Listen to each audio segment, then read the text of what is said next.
Welcome back to the podcast, and eerily beloved, we are gathered here today with Just Mom. fresh off the plane from vacation. Buongiorno. And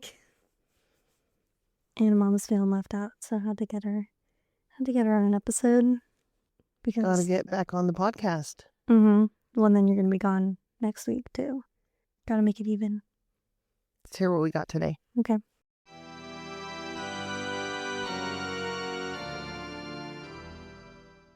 Okay, so today we're revisiting a place that we talked about a few weeks ago, and it's an episode I did with Garrett.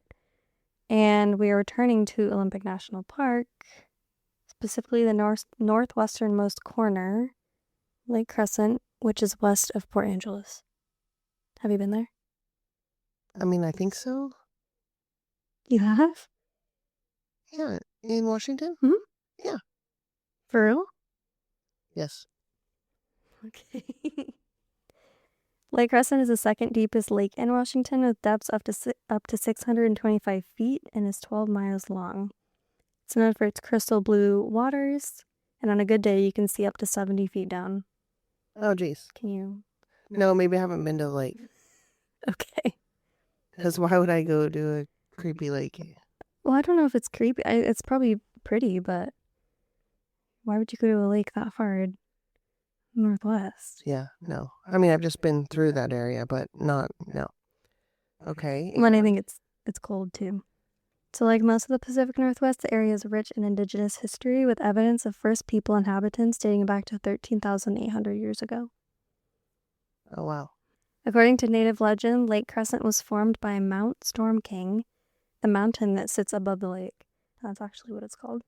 Following a 3-day battle between the Sklallam and Quileute tribes.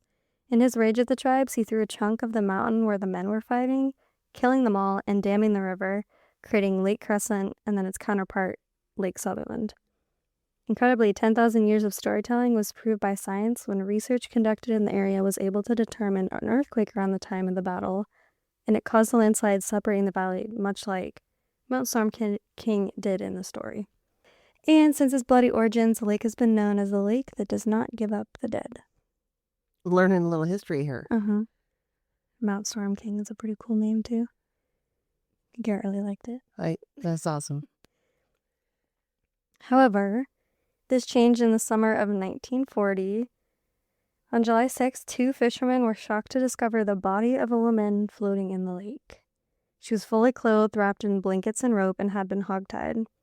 Even more disturbing, though, was that her body showed little signs of the traditional decay that happens when a body is in water. In fact, her body appeared waxy or statue-like with a shiny sheen.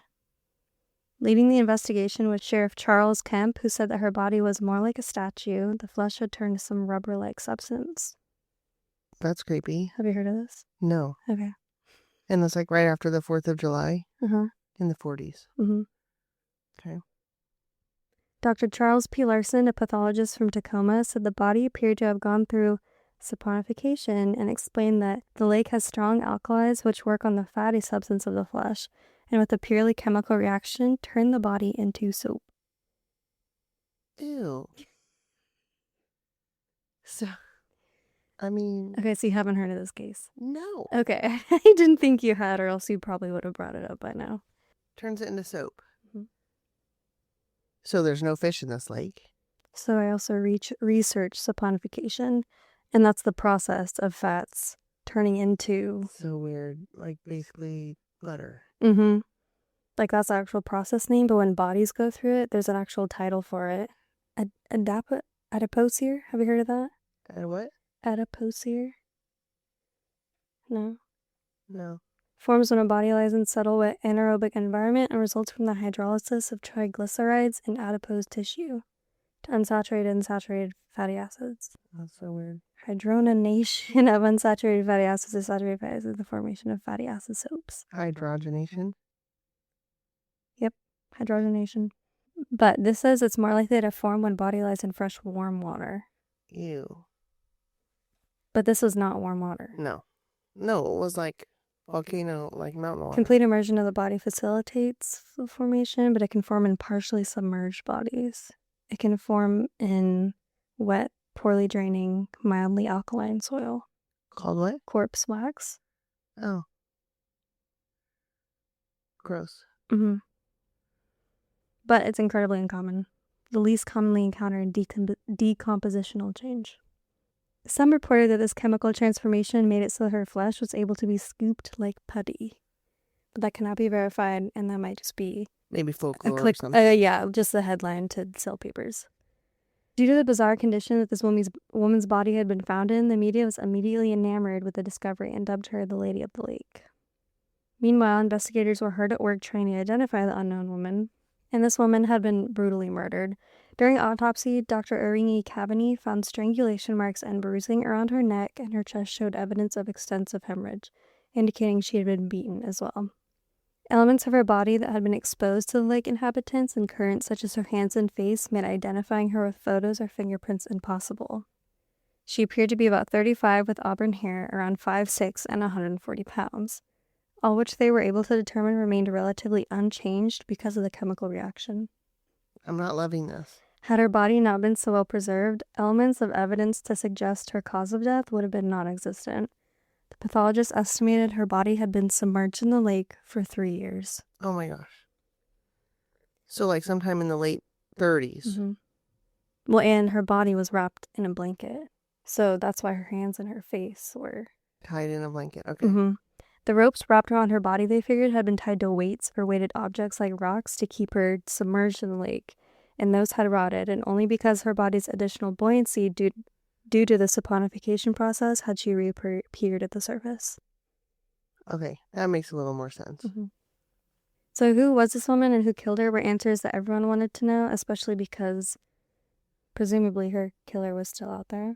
After months, they had one tangible clue, a distinct 6-tooth dental bridge that hopefully any dentist would be able to identify and claim as a patient they had done work on. From the body? Okay. But, like, that was because they couldn't use fingerprints. They couldn't. Yeah, but and that's this is the late 30s. A bridge, yeah. Okay. That's like me. Yep. At least that's what Sheriff Kemp was hoping. Descriptions and photos of the bridge went out nationwide to dentists across the country. It was published in dental magazines and journals and sent to law enforcement agencies everywhere.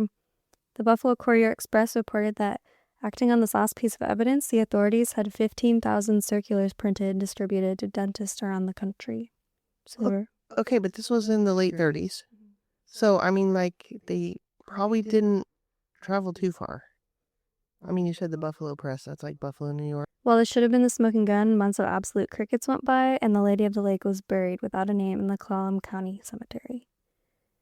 But after 14 months, a dentist in Vulcan, South Dakota, was able to give the Lady of the Lake a proper name. The gold bridge was very distinct, and Dr. Albert J. McDowell remembered making this for a young woman with auburn hair named Hallie Spraker. Yeah, okay, South Dakota. That sounds way more plausible. This is in Washington. Yeah, but that's not too far. That's pretty far. For the 30s? 2 states away. And Idaho's small up there.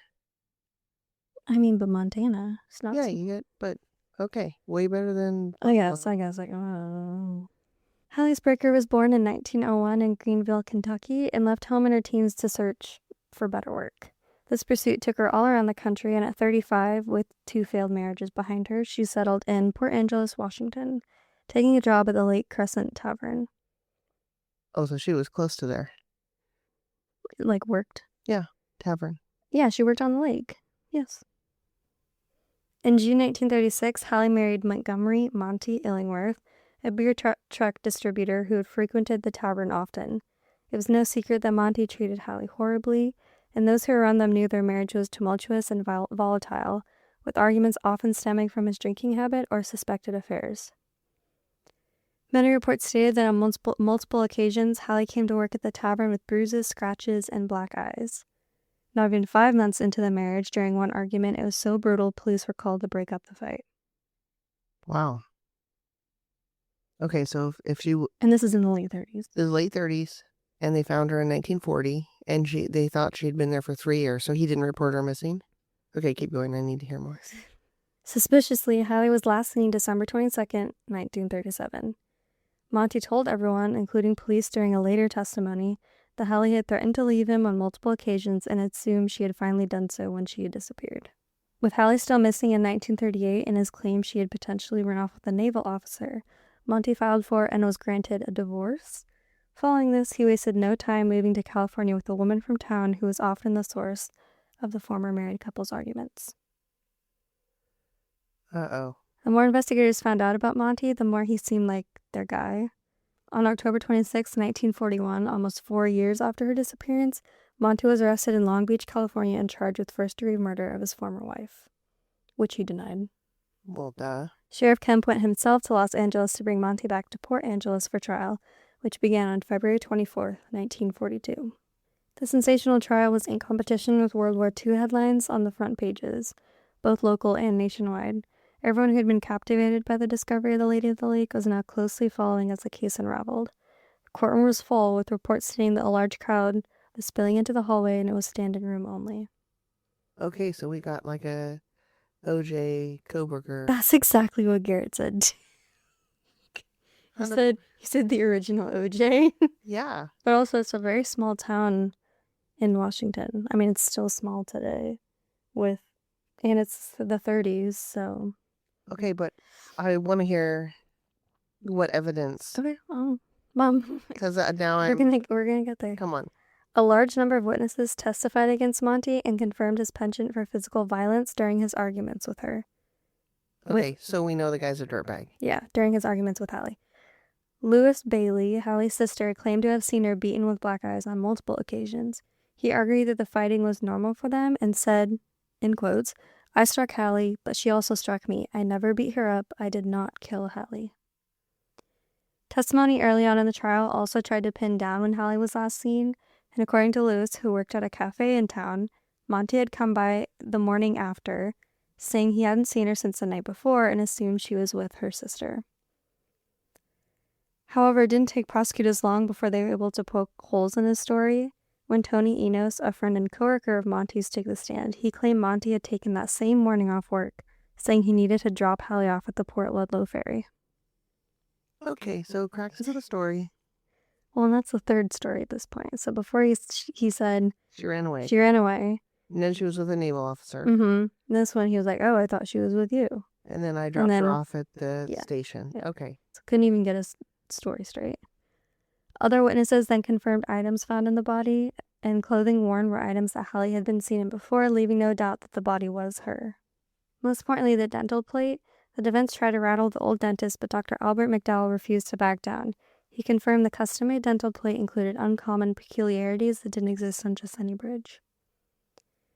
Harry Brooks, owner and operator of the La Poelle Resort, was another one of the 65 witnesses called to the stand. According to him, in December of 1937, Monty came in asking if he had any rope that he could borrow to help tow a disabled beer truck. The rope was never returned, and Dr. Larson, the same pathologist who determined her state of saponification, testified that the rope found on the victim's body and the same type of rope that Mr. Brooks still had were the exact same fibers. Okay, that's evidence I was looking for. Mm-hmm. Throughout the trial, Monty was insisting that he was innocent, and according to an article from the Peninsula Daily News, Monty insisted that he and Tony Enos were at Fort Worden on the evening of December 21st, putting on entertainment for soldiers. When he returned the next morning, Hallie was in bed asleep. He said that Hallie later got up and went to work, but came home, quote-unquote, tight, and he said he walked out because no one could argue with Hallie when she was drinking. Monty said that he returned home that evening and Hallie and all of her clothes were gone. So that's story number 5. He also stood by the fact that the body was not Hallie's, which was the main argument of the defense.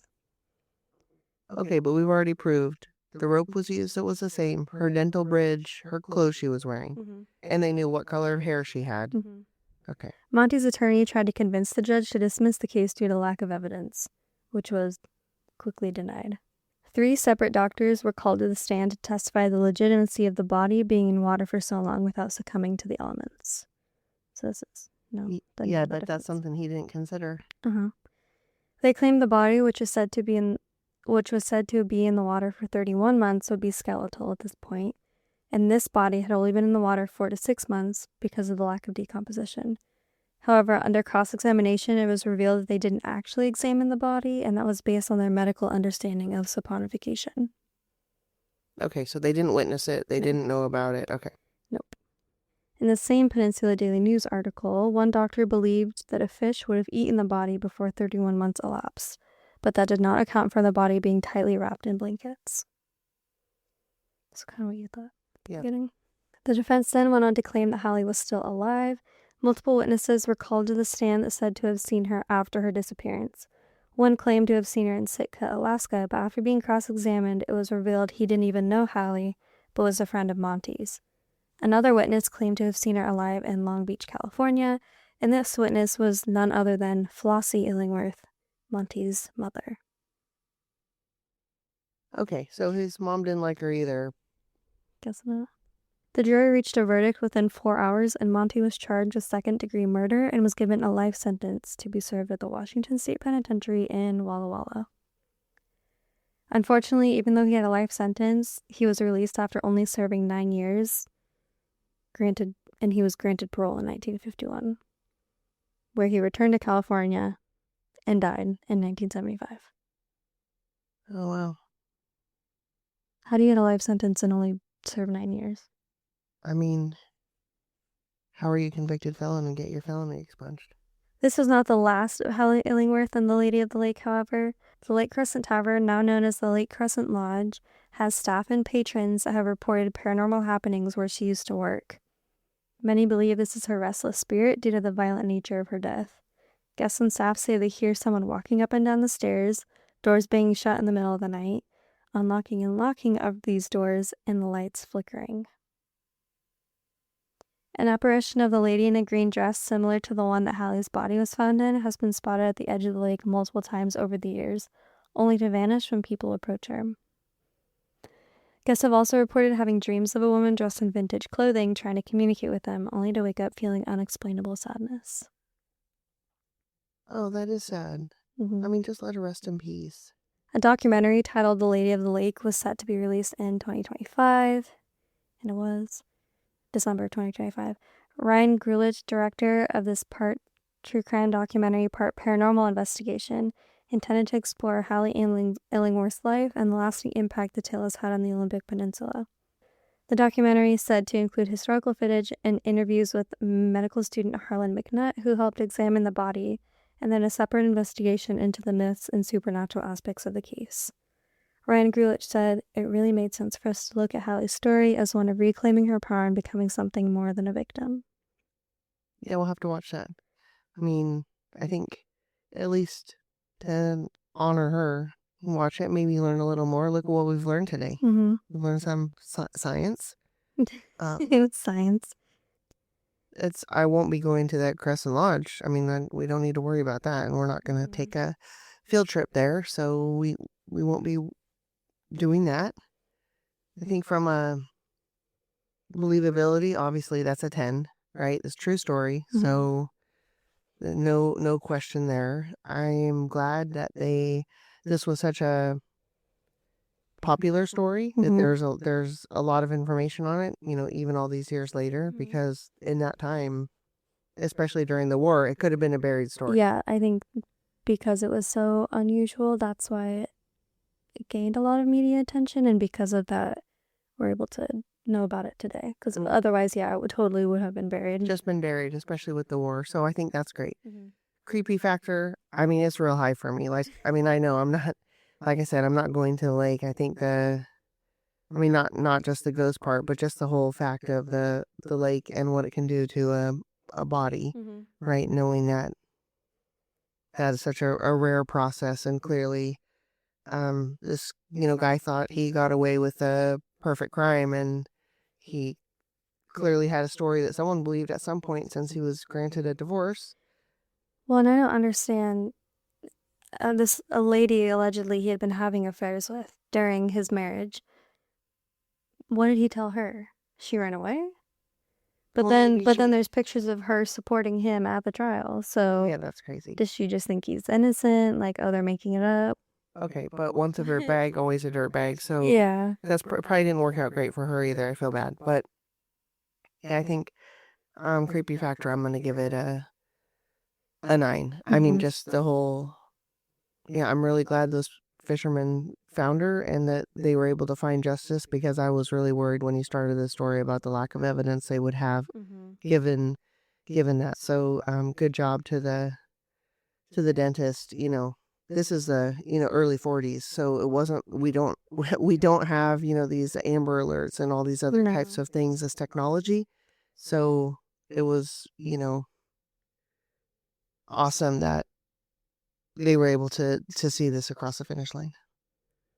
Well, it's kind of crazy that they were able to find someone that recognized their own work just based off pictures, or I don't know if they used a description, but this is before internet, before telephones, before, this was snail mail. It wasn't telegraph. Yeah. Yeah, awesome. I love it. Great story. Yep.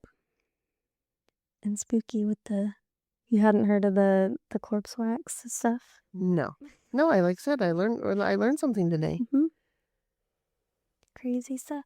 Yeah, there were, I can't find them now, but there were Facebook comments on a post saying that when they were kids, they were told not to swim in the lake because they would turn into soap. Yeah, imagine. It was like a tale not to go in the water. Don't dip your toes in the lake. Just because it is so old. Who knows what's happened there? Well, and there's other theories that there could potentially be other saponified bodies in that lake, but they're trapped under debris, or they're just not as or they're covered. Chain instead of a rope, something like that. Or uncovered, and so they're destroyed by the lake. But yep, crazy story, creepy story. But that is Lady of the Lake, also known as Hallie Illingworth. Will not be going there. Added to the list of places we will not be visiting. All right, thank you for listening, and be sure to subscribe to the podcast so you get notifications when new episodes come out, which is every Thursday. We're hoping to get video up and running soon, so follow our YouTube channel, Eerily Beloved Podcast, our Instagram, and our TikTok, both also Eerily Beloved Podcast.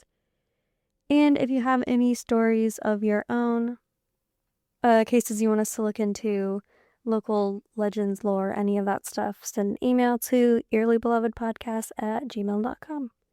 Okay, bye. Bye.